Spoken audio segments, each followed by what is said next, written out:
When your face gets big, it's cool. Okay.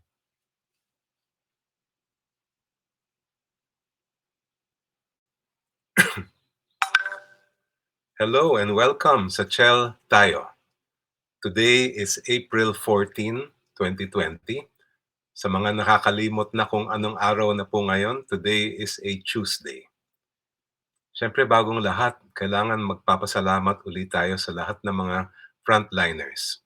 To all our doctors, nurses, our medical technicians, our paramedics, lahat ng mga nasa ER, at lahat ng mga health professionals, sa ating mga sundalo, sa ating mga taga-PNP, all government workers, our service professionals, our street sweepers, garbage collectors, security guards, at lahat po ng nasa front lines nitong COVID-19. Isang malaking pasasalamat sa inyo.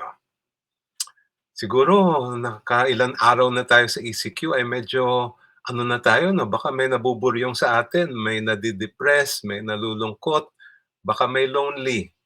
'Di bale, for the next few minutes or this hour, we will magpakasaya muna tayo. It's time for us to chill, mag-chill lang tayo muna at magkukuwentuhan tayo ng konti. Let me begin by talking about my week. Ano bang nangyari dito sa aking sarili nitong nakaraang linggo? Naku, hi Bobit, Lodi din kayo. Anong nangyari sa akin? Yung highlight siguro sa akin nitong nakaraang linggo, yung pagpunta ko sa NBI, National Bureau of Investigation. That was my only outing for the day. At syempre dahil ako'y abogado ng isang netizen na nakatanggap ng sabpina at ako'y pumunta sa Cybercrime Division. First time ako makapunta sa opisina ng cybercrime. At doon ay ipinaliwanag sa akin ng mga taga-cybercrime kung ano daw yung dahilan. Ano daw yung pinost ng aking kliyente na naging basehan ng pag-issue ng sabpina sa kanya. Kaya lang alam nyo, nung nakita ko naman yung sinasabing post niya, ang una kong reaction ay, sandali lang, may lehitimong kritisismo lang naman ito. Opinion lang ito ng isang netizen. At siguro naman ay mas maganda kung yung mga talagang fake news ang habulin ng ating mga taga-NBI. Meron din ako mga ilan online forum na napuntahan itong nakaraang linggo. For example, naging guest ako ng Youth for Advocates for the Philippines sa kanilang advocacy series noong April 6. At ako ay magpapasalamat kay Mirus. Siya ang president ng Youth for Advocates at siya ang nag-invite sa akin. At ako'y ang naging topic namin ay syempre mga issues ng kabataan. Ako rin ay kahapon ay naging guest din ako sa isang talakayan para sa kabataan online, Know Your Rights under ECQ. Hello June, watching from Los Angeles, California. Musta kayo dyan? Sana safe kayong lahat. Ako rin ay syempre naging busy dito sa VALOR 19. Alam niyo ba yung VALOR 19? Yan ay isang grupo ng mga lawyer at mga law student na nagsama-sama. Meron kaming online website, Facebook page, kung saan kung sino may mga tanong tungkol sa ECQ, tungkol sa mga SAP, mga government benefits, labor, etc. ay nagsisilbi kami at kami nagbibigay kung kaya namin ng mga sagot sa inyong mga tanong na legal. So if you have questions about the enhanced community quarantine, about government benefits, government assistance, about human rights, about online speech, naku, marami mga issue ngayon ng speech natin sa Facebook at sa ibang mga social media platforms, o kaya tungkol sa labor, ay pwede kayong pumunta sa Facebook page ng VALOR 19 at handa kaming sagutin ang mga tanong ninyo. Busy rin ako sa alam nyo, yung flattening the curve kasi kailangan ma-flatten yung aking tiyan. Kaya medyo araw-araw I try to work out kahit papano para naman ay we can have healthy lifestyle. Actually, nami-miss ko na yung badminton kasi dati bago nitong dumating yung COVID-19, as much as possible naglalaro ako ng badminton. Ang isa lang benefit nitong ECQ natin ay nakabalik ako sa dati kong gawain. I used to practice Aikido and Arnis before. Ngayon na mas marami akong time ay nababalikan ko yung dalawang disiplina na yan. Siyempre alam natin yung arnis talagang tubong Pilipinas yan at kailangan din natin matutunan itong mga art of self-defense. So yan yung aking linggo ngayong itong nakaraang linggo. Meron din akong klase. I am teaching several classes sa De La Salle College of Law. Kaya mga estudyante ko, kung nanonood kayo, hindi ko kayo nakakalimutan. Alam ko meron na kayong iniintay sa akin ng mga assignment. Ako naman mag-aral pa rin kayo ha, kahit na nasa ECQ tayo. Meron akong klase ng evidence at klase ng practice court 2. Okay, don't worry, you will be receiving my assignments very soon. Okay, let's move on. It's time now to shout out. Kasi alam nyo, so many of us really are doing so much good during this time of ECQ. Kahit na limitado lang tayo sa ating mga tahanan, ay marami pa rin nakakatulong sa mga kapatid natin na nangangailangan. Kaya every time meron tayong ganitong FB Live ay kailangan ipakilala din natin sa inyo itong mga tumutulong. Number 1, yung De La Salle Philippines Kada Uno PPEs for Health Workers. Ito ay isang approach, isang project ng Lasallian community para sa nangyayari sa atin sa COVID, and it is really designed and targeted for health workers para mabigyan natin silang lahat ng mga PPEs.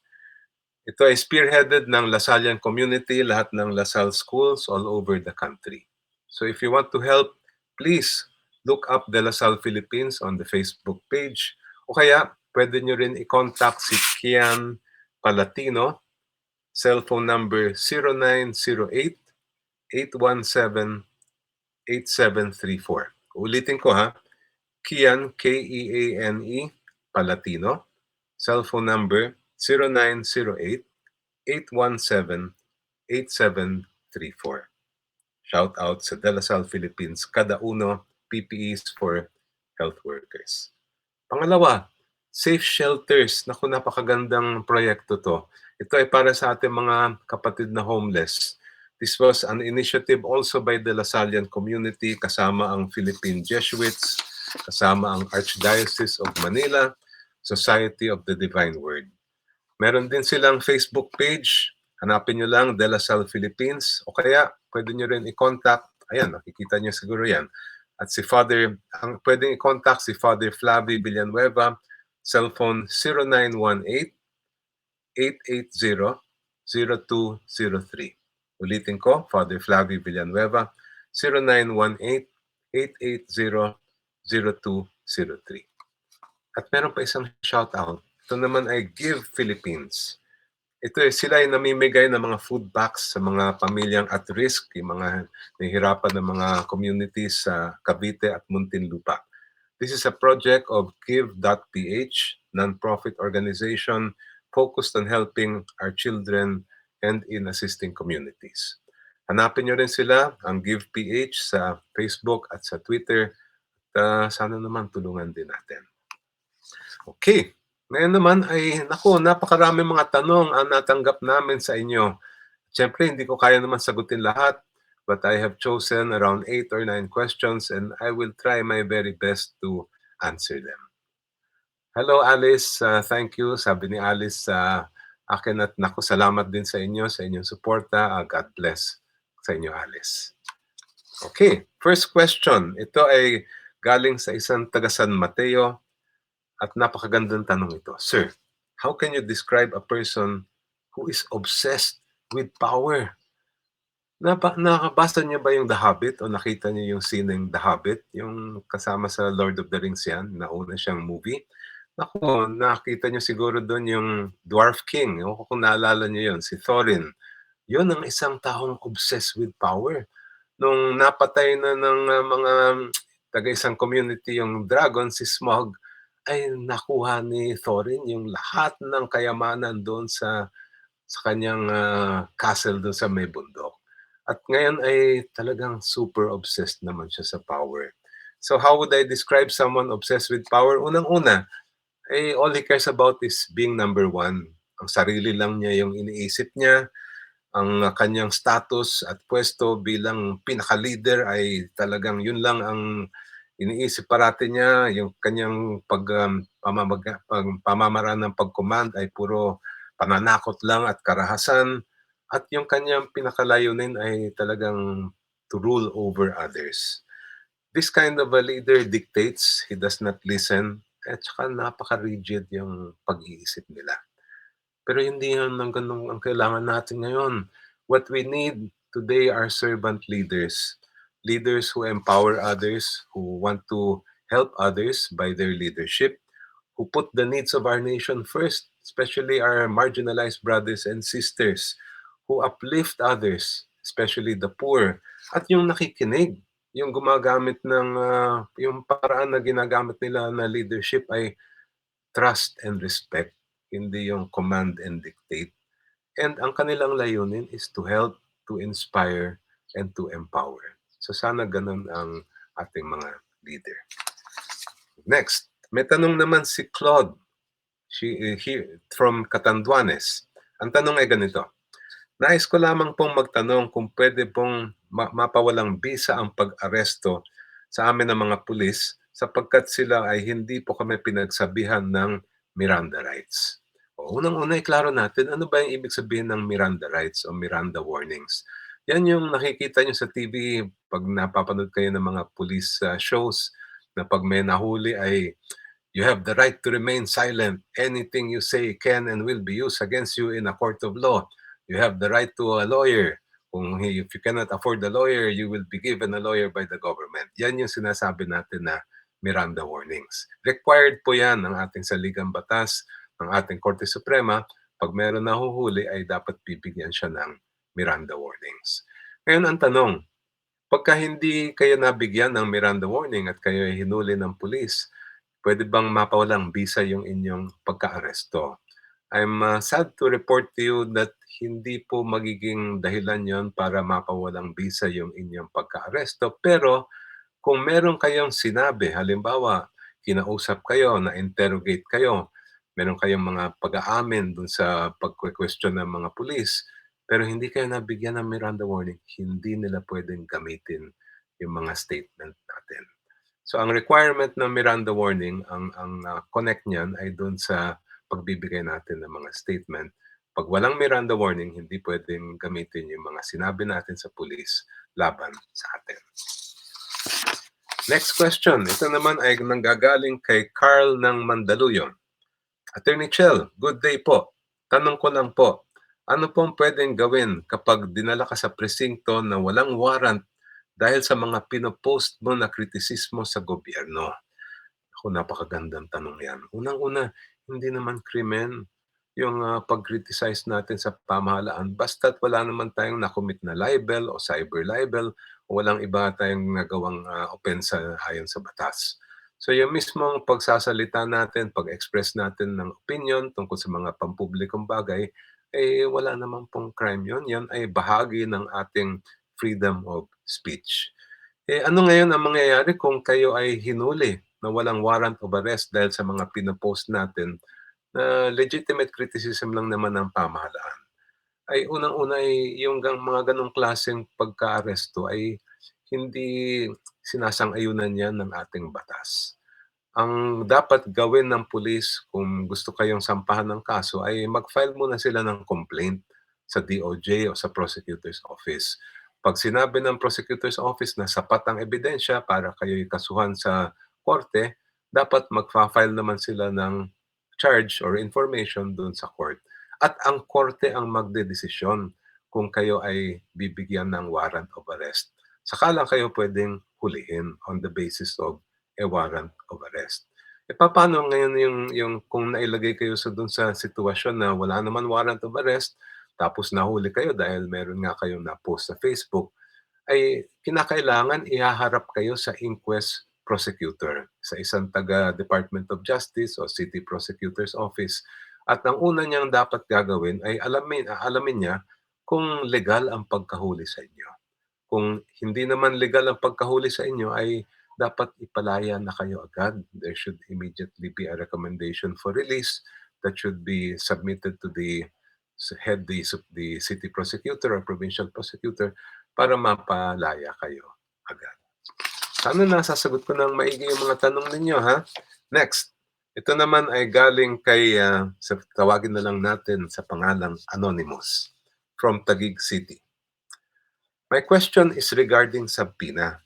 What is the difference between the subpoena, parenthesis, letter received by Mayor Vico and the subpoena received by a netizen from the NBI?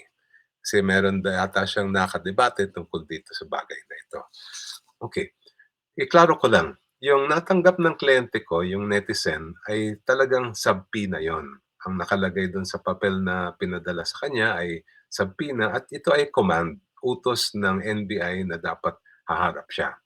Yung pinadala naman kay Mayor Vico, sa pagkaalam ko, ay sulat lang, parang imbitasyon lang. So yung pagkakaiba ng dalawa, syempre yung imbitasyon ay pwedeng sabihin natin ay busy ako, hindi ako pwede, etc. etc. Pero yung subpoena ay mas, may pagkautos nga yun. Kaya ang mas may, dapat sundin ay yung subpoena. Ngayon, meron bang, karapatan, may kapangyarihan ba ang NBI mag-issue ng subpoena? Meron naman. Nasa charter po ng NBI yan. They have the power to issue subpoenas to persons that they are investigating. Kaya nung nakatanggap yung kliyente ko ng subpoena ay, kumuha siya ng abogado at ako na yung pumunta sa NBI para sa kanya. Ang pagkaalam ko, kahit invitation lang ang pinadala kay Mayor Vico, nagpadala pa rin siya ng mga representatives niya na nagpunta din sa NBI.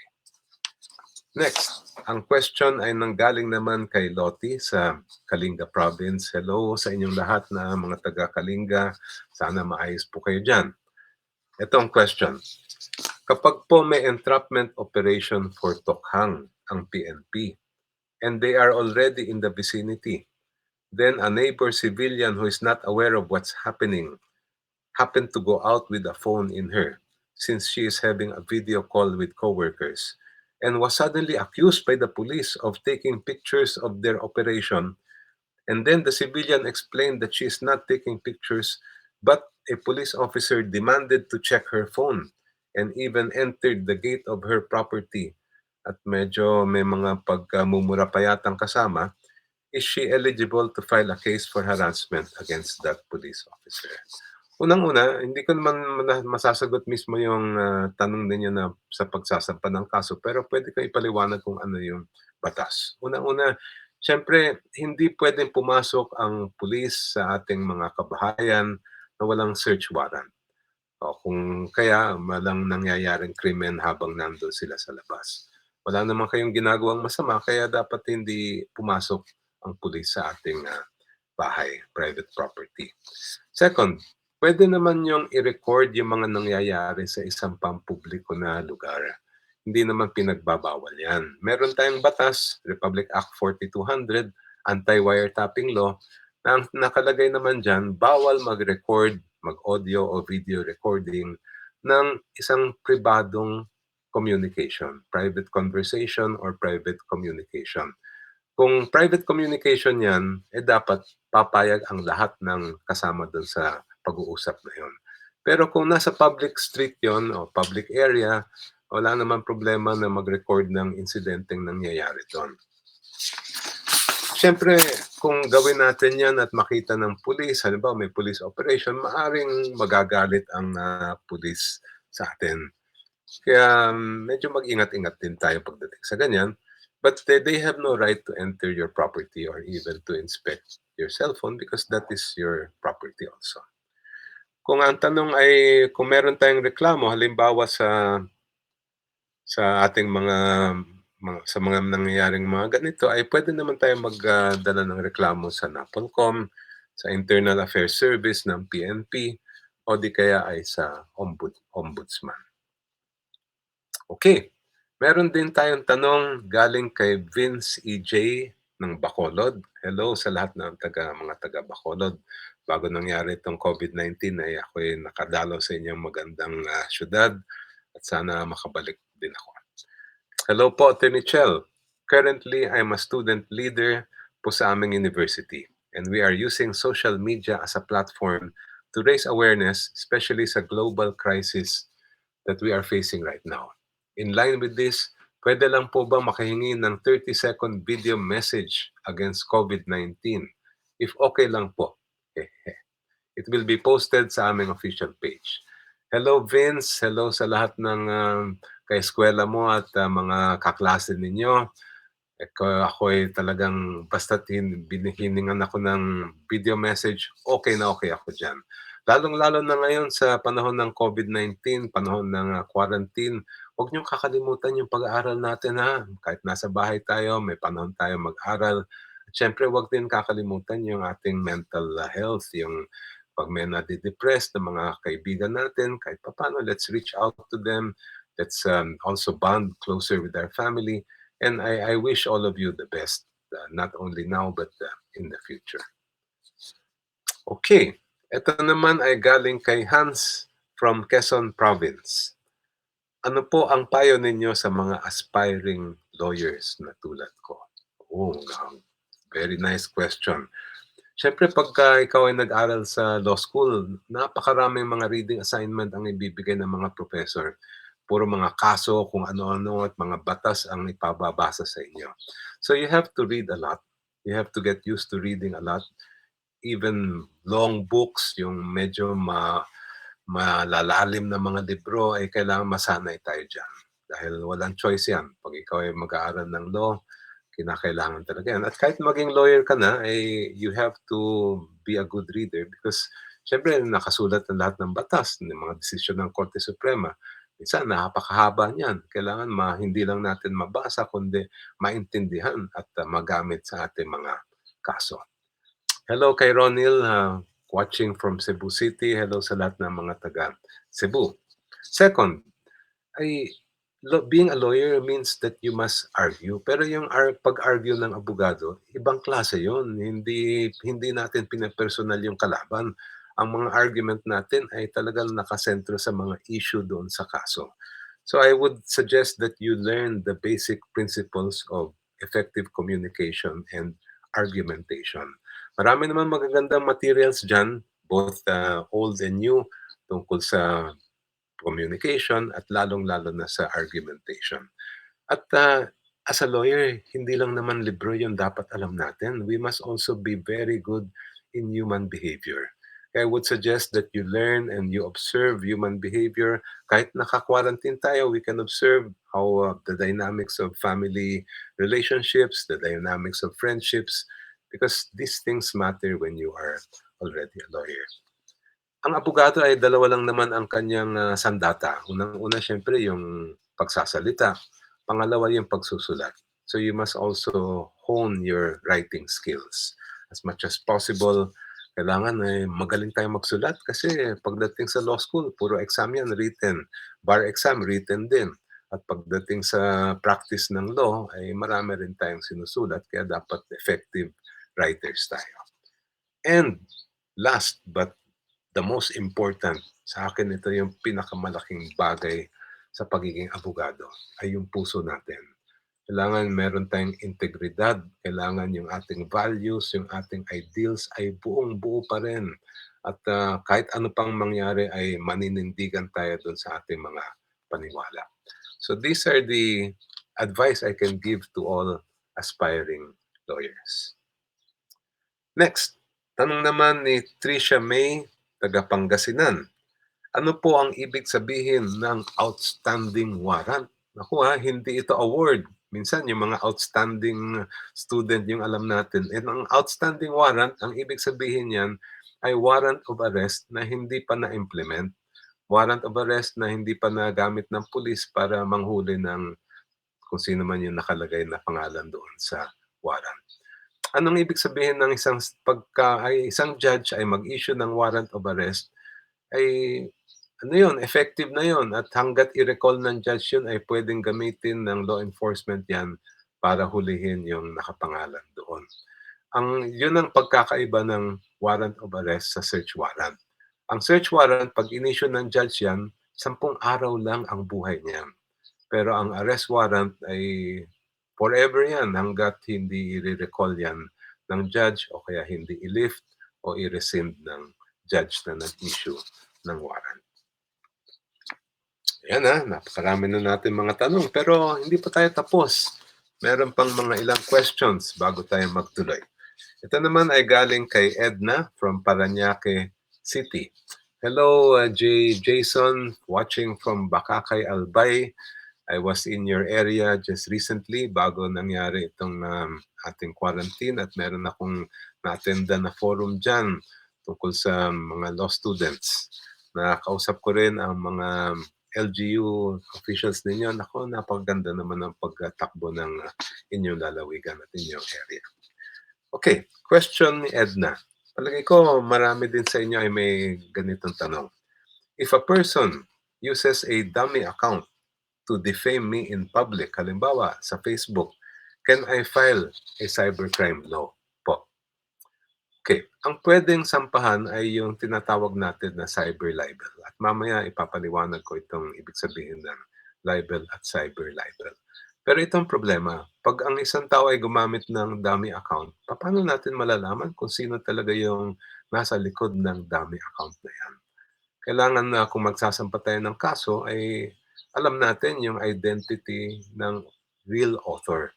At pag napatunayan natin yan, ay pwede natin ituloy yung kaso. So the challenge here will be to find out and to prove who is really behind that dummy account.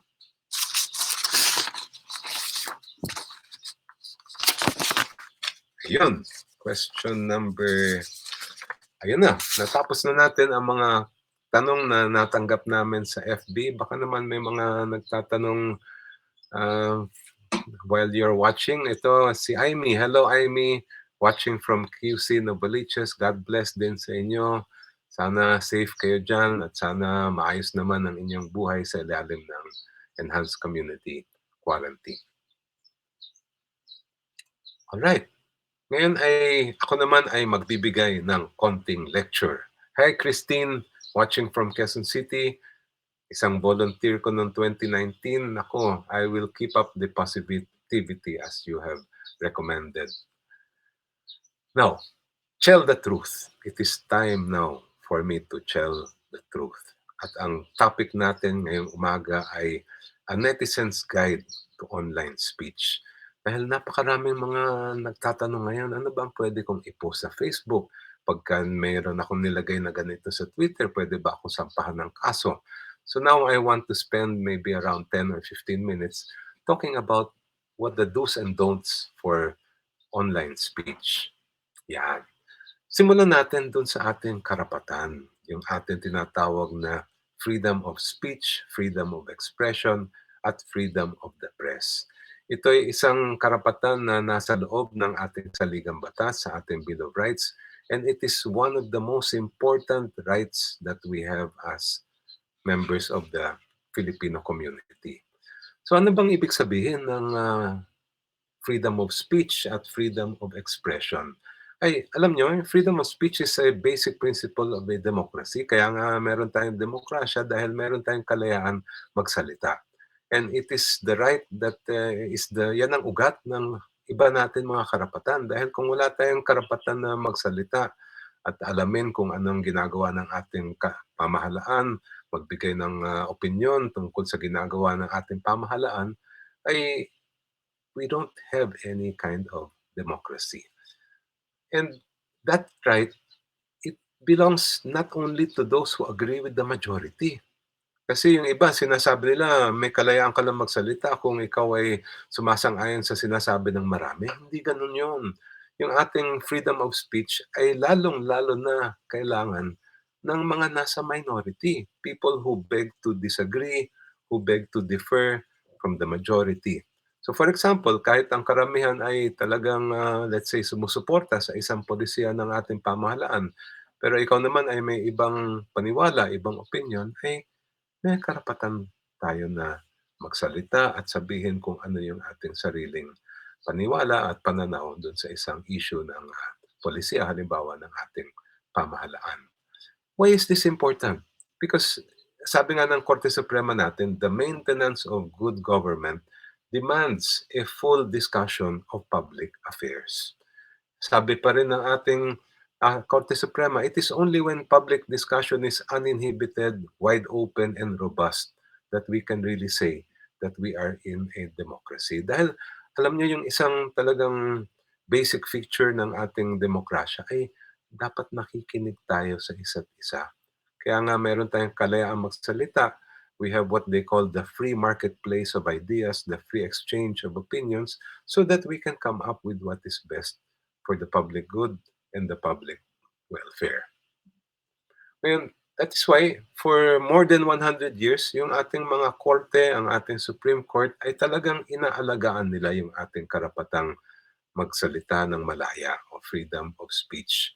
Lalong-lalo na pag ang sinasalita natin ay tungkol sa pampublikong bagay.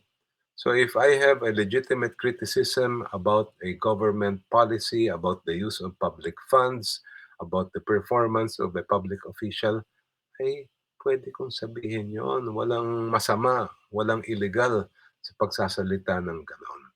Yon ang ibig sabihin ng ating freedom of speech. It is the freedom to discuss publicly and truthfully any matter of public interest na walang censorship, hindi tayo pwedeng i-censor ng pamahalaan at hindi rin tayo pwedeng parusahan. Pero siyempre, tulad ng ibang mga karapatan natin, meron din naman mga limitasyon ang ating karapatan magsalita ng malaya. Sa pag-aaral ko, 4 ang limitasyon natin. Unang-una siyempre, bawal ang libel. Yung maninira tayo ng personal dun sa ibang tao. Pangalawa, bawal ang fake news. Yung nakikita nyo na naka-post sa Facebook na kunyari ay galing sa ABS-CBN o GMA News, ay yung pala pineke lang. Yan, bawal yan. Pangatlo, bawal yung mga salita na ang tawag natin ay inciting to sedition o inciting to rebellion. At siyempre pang-apat, bawal yung paglabag ng ating right to privacy o disclosure of private information, pero may mga exception yan. At ngayon ay malaking debate yan, yung right to privacy natin, kung pwede bang ibuwag o ilabas sa mga pangalan ng mga na-confirm na may COVID-19. So mamaya pag-uusapan natin yan. So, isa-isahin natin yon, these limitations on freedom of speech. Unang-una, siyempre, libel.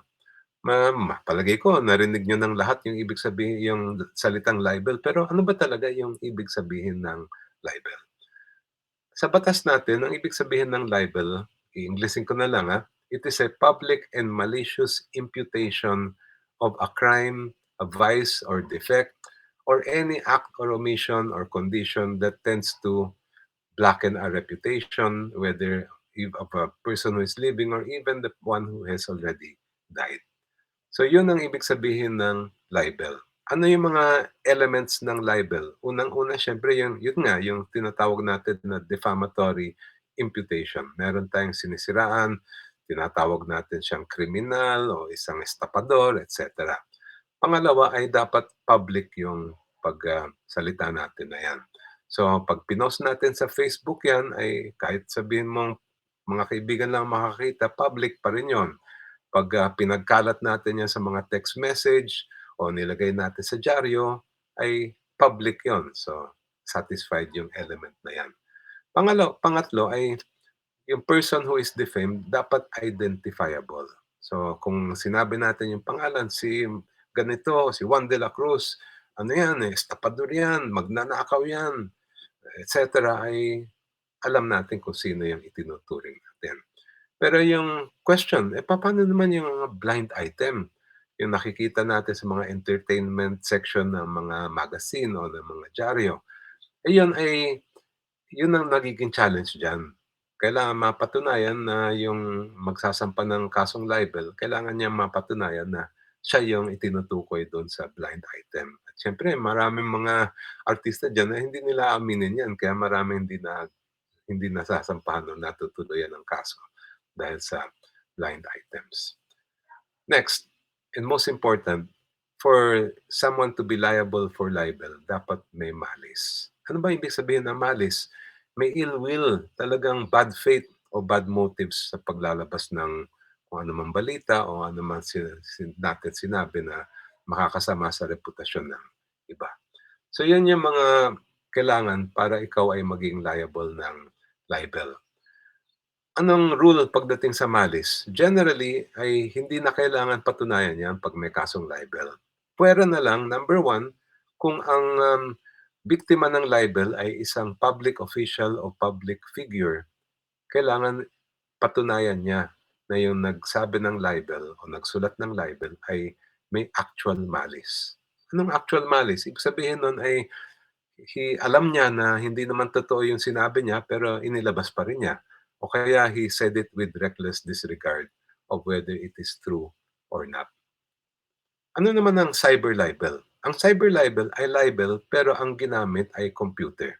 So pagka ikaw ay nag-post sa Facebook, ikaw ay gumamit ng internet o mga computer system at yung sinabi natin o sinulat natin ay pasok sa libel ay yun ay cyber libel. At alam nyo, mas mataas ang penalty ng cyber libel kaysa sa ordinary libel. Okay, tuloy natin. Paano naman kung nasampahan ka ng kasong libel? May depensa ba yun? Marami mga depensa naman sa libel. Unang-una, the truth. Ang katotohanan ay isang depensa sa libel.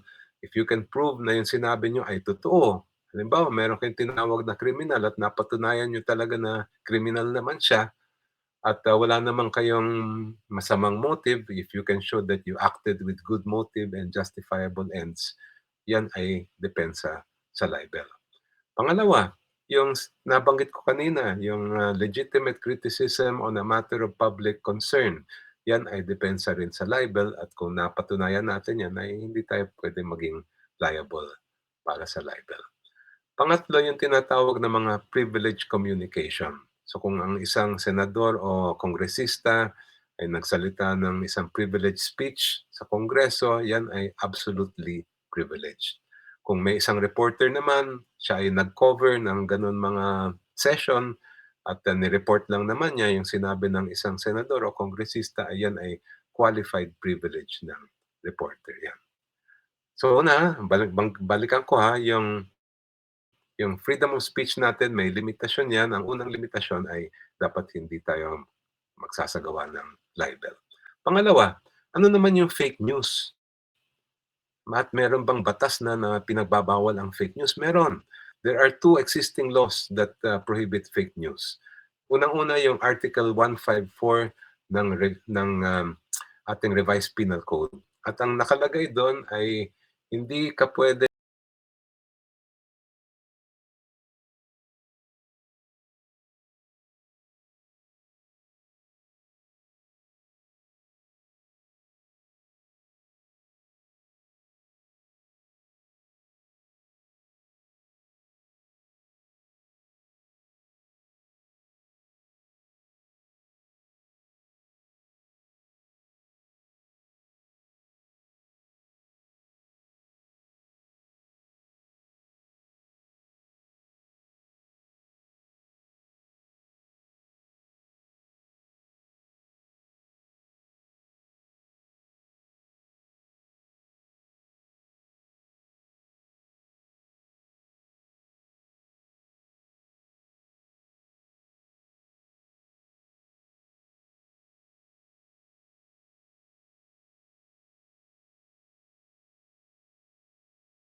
Alright, let us continue our online lesson tungkol sa speech sa ating internet.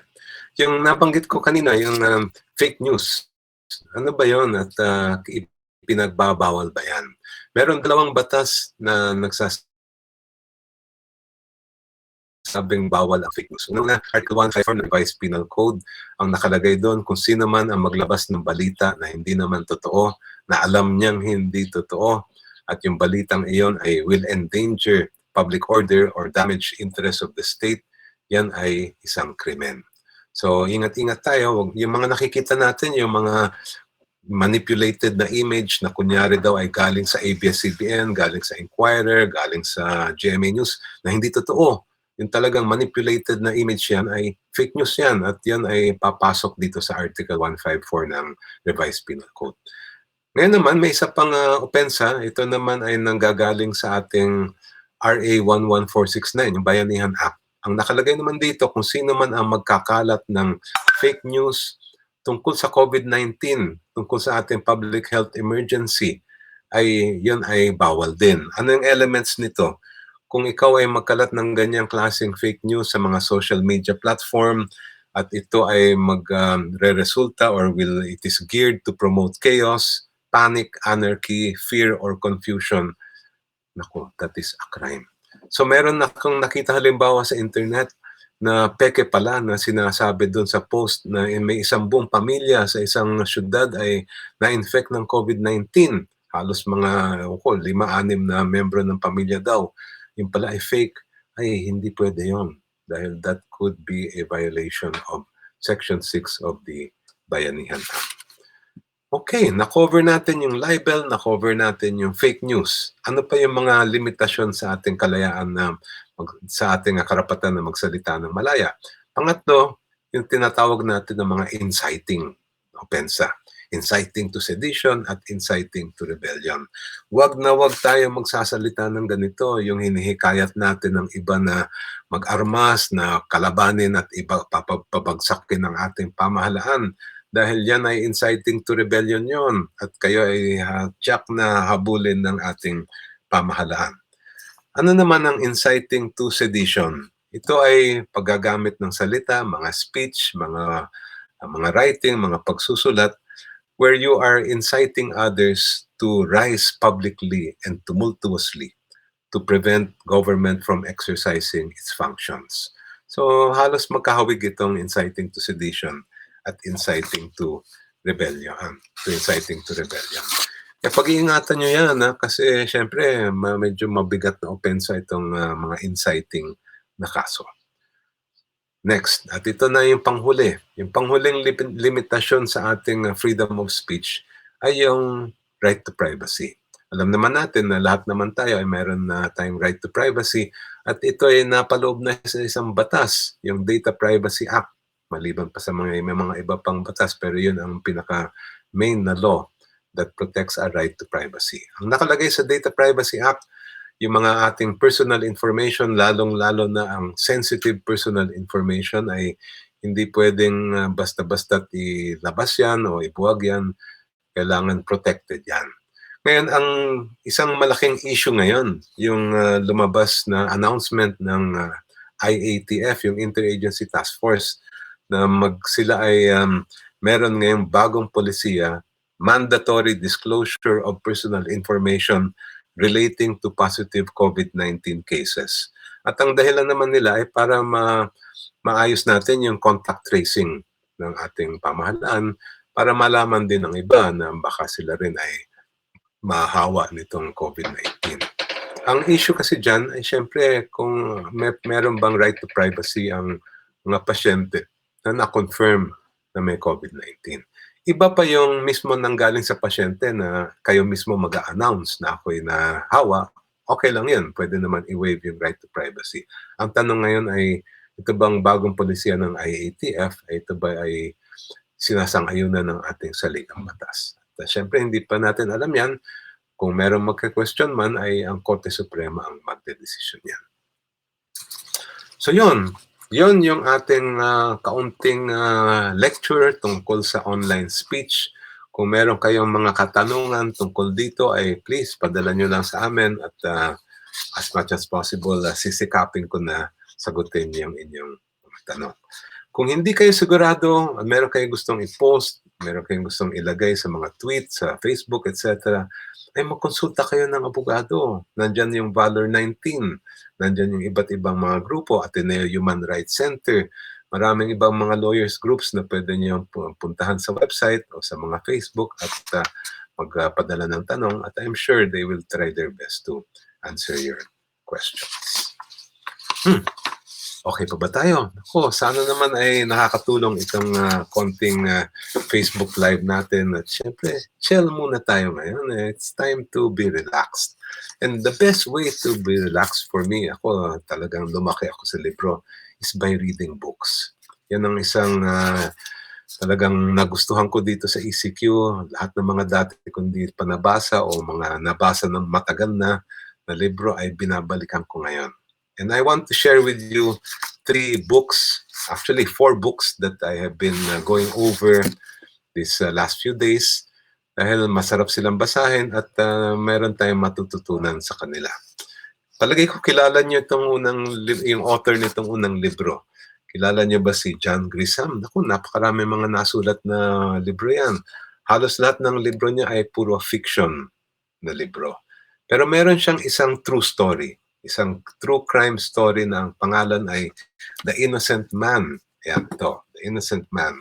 Napakagandang libro to. It is about a person who was wrongfully prosecuted and convicted and his fight for justice. Kaya tayo mga talagang naghahanap ng hustisya dito sa Pilipinas ay we can identify with this book. Second, kung gusto niyo malaman kung ano talaga yung nangyari nung EDSA 1986, kasi ngayon maraming mga historical revisionism, maraming mga kumakalat na video na kung ano-ano. Naku, basahin ninyo yung libro ng ni Nick Joaquin, The Quartet of the Tiger Moon, Scenes from the People Power Apocalypse. Ang pseudonym ni Nick Joaquin ay Quijano de Manila. At this is one of the later books that he wrote. Napakaganda nitong libro. Gusto nyo, makikita nyo dito yung mga personalities ng panahon na yon. Siyempre si Cory Aquino. Siyempre si JPE. Si Fidel Ramos, si FDR. Naku, at iba, marami pang iba. Doon nyo malalaman yung mga history, yung pangyayari ng panahon ng EDSA 1986. At pangatlong libro, ito naman ay talagang na-interesan ko dahil siyempre ang dami mga nagsasalita tungkol at laban sa karapatang pantao ngayon. Ito naman ay mabibigla kayo. PNP Guidebook on Human Rights-Based Policing. So meron palang human rights-based policing. At siguro magandang i-remind din natin ang PNP na mismong sila ay naglabas nitong mga guidelines na dapat igagalang nila, i-respeto nila ang human rights sa kanilang mga operasyon at sa kanilang pangangalaga sa ating bilang PNP. So yan ang tatlo. Meron pa isa. Ito ay para naman sa ating mga kapatid na IP, mga Indigenous Peoples. UN Declaration on the Rights of Indigenous Peoples. At yung kopya ko ay meron din siyang translation sa iba't ibang mga lengguwahe, Pilipino, Ilocano, Bisaya. Kaya maganda siyang basahin dahil bihira natin makikita yung ganito mga libro tungkol sa mga karapatan ng ating mga kapatid na mga rights of indigenous peoples. Hello, Hero. Chel lang tayo. Hello, Tony. Salamat din sa inyong suporta at sa inyong panonood ngayong umagang ito. So these are the books. Next week ay maghahanap pa rin ako. Maglalabas ako ng iba naman mga libro na masaya at masarap basahin. Okay. Medyo mahaba-haba na itong ating pag-chel ngayon. But I'd like to move on and talk about a thought for the day. And my thought for today is the youth, yung ating mga kabataang Pilipino. Meron akong nakita na sinulat ng aking ama noong mga 1960s pa. Siguro hindi pa kayo napanganak noon. Noong panahon na yun, ako'y bata pa lang. Siguro mga 4 or 5 years old lang. Meron akong nakita na sinulat niya tungkol sa kabataan na napakaganda. So I'd like to share it with you this morning. Sabi niyang ganon, "The brightest pages in the history of our nation have been written with the sweat and the pain and the blood and the lives and the thoughts and the dreams of our youth." For example, si Jose Rizal, he was only 23 years old when he wrote Noli Me Tangere. At 30, he wrote El Filibusterismo. And at the age of 33, he gave us his life, calmly, serenely, confident that his death would be the birth of our nation. Si Andres Bonifacio, 29 years old nung itinayo niya ang Katipunan, 32 years old nung siya ay nagpasimuno ng Cry of Revolt at Balintawak, and at the same age of 33, like Rizal, he also fell, sacrificed his life at the altar of national unity. Si Emilio Jacinto, mas bata pa. Siya ay sumali ng Katipunan nung siya ay 19 years old. He became Secretary of State and second in command to Bonifacio at the young age of 21. At 22, he was Chief of the Army of the North. And at 24, he joined Rizal and Bonifacio in the land where there are neither slaves nor hangmen, where faith kills not, for he who reigns is God. What a motley crew they were. Rizal, Doctor of Medicine, man of languages and letters. Bonifacio, bodeguero, maker of canes and paper fans. Jacinto, law student and erstwhile canto boy. But they had these things in common. They were all idealists, they were all brave, they were all young, and they were all Filipinos. Yan ang kabataang Pilipino. That is the kind of youth that you can be, the national conscience of our country.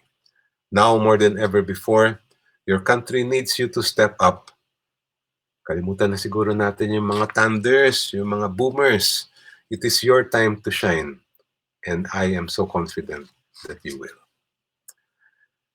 Bago tayo magtapos, kung meron pa kayong gusto malaman tungkol sa mga pag-i-issue ng kung ano man mga guidelines, mga regulasyon ng ating pamahalaan tungkol sa COVID-19, meron official website, COVID-19 PH official website. Nandun nakalagay lahat ng memorandum galing sa Executive Secretary, lahat ng mga issuance ng iba't ibang mga ahensya ng pamahalaan. Ayan, nakikita nyo naman yung kanyang website, www.covid19.gov.ph/issuances.